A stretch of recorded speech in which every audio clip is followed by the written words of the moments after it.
Welcome to Miller's Monsters. I'm Mr. Beelzebub over here. Show your pretty face is Luna. Behind me is Edgar P. The Scully still holding on to the mask. He's the master of the mask right now. And we're going to do a movie review for you. And it's called A Spoonful of Sugar. It released on Shudder in March 2nd of 2023. And before then, it really just played in the film festival circuit. And it's directed by Mercedes Bryce Morgan. Stars Morgan Saylor, Kat Foster, and Michael Oliver. All of which really haven't done anything major that I recognize, but they did do a lot of series work. Before you're done, come here so people can see you. Come closer. Before doing this movie. But before I get to the review, please take a moment, ring that bell, hit the subscribe, hit the like button, set yourself up for notifications so you don't miss another episode of Luna scratching herself and digging for treats. And please tell your friends to like and subscribe to us as well. All right, so A Spoonful of Sugar, a brief synopsis of the story. Since it's so new, I'm going to keep this spoiler-free as possible. I may leak out a few things, but nothing major. So you have 5 main characters in here. You got Millicent, who is someone that's been through the foster care system and is recently in a trial period with her psychologist where she's taken micro doses of LSD, and the more you take this, the more you hallucinate, and we see some of her weird hallucinations through the film.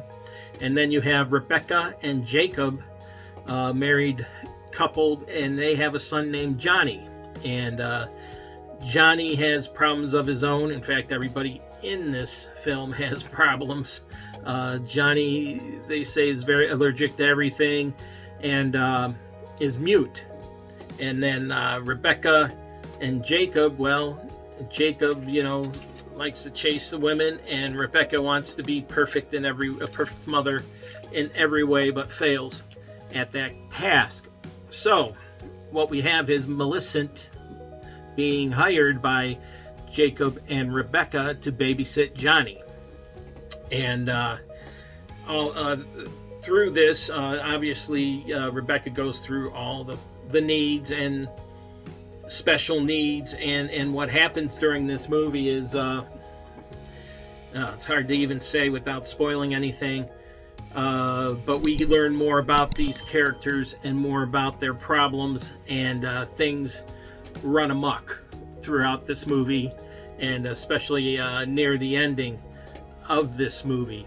Not much else I really can say without ruining it for you, but the acting itself was good.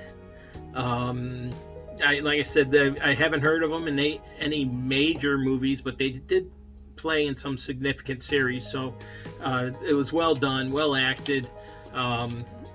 Morgan Saylor as Millicent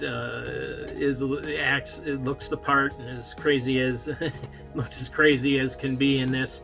And Johnny had the toughest part of not really having, or the easiest part, I should say, not having to act too much, because he was mute. He only said a few words in the film. I hope he wasn't getting paid by the word, but he's a very disturbed youngster. And the director did a wonderful job with the visuals with this. They added to the story. It just kept the creepy vibe going. And I also liked the score of this film. I thought the score added to the creepiness of this story. The story itself, yeah, it's pretty good. There's a lot of, you got to pay attention. There's a lot of twists and turns in this movie. So as you're watching it, pay attention to it. And man, I want to say so much. Well, let's just say this. The gore, there's not a lot in it. There's a little bit of it. And You know, there is brief nudity. The sexual content seems to be more of that in here than the gore itself, but it just lends to show you how disturbed these people are. And what else can I say? What else can I say without blowing it? Not much else. So this may be a short one. I do recommend watching this if you have Shudder. I definitely recommend watching this. I liken it. It's like a train wreck or a car wreck.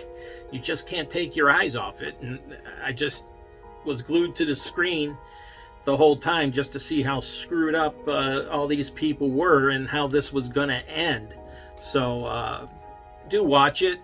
I'd recommend it. It's a 3 out of 5. It's not, you know, Oscar worthy or anything like that, but it's a nice little more of a thriller than a horror, but it's classified as a horror, and it's on Shudder, you know, so that's why I picked it out.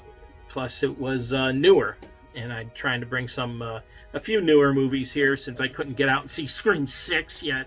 So I hope you liked what you heard, as brief as it was.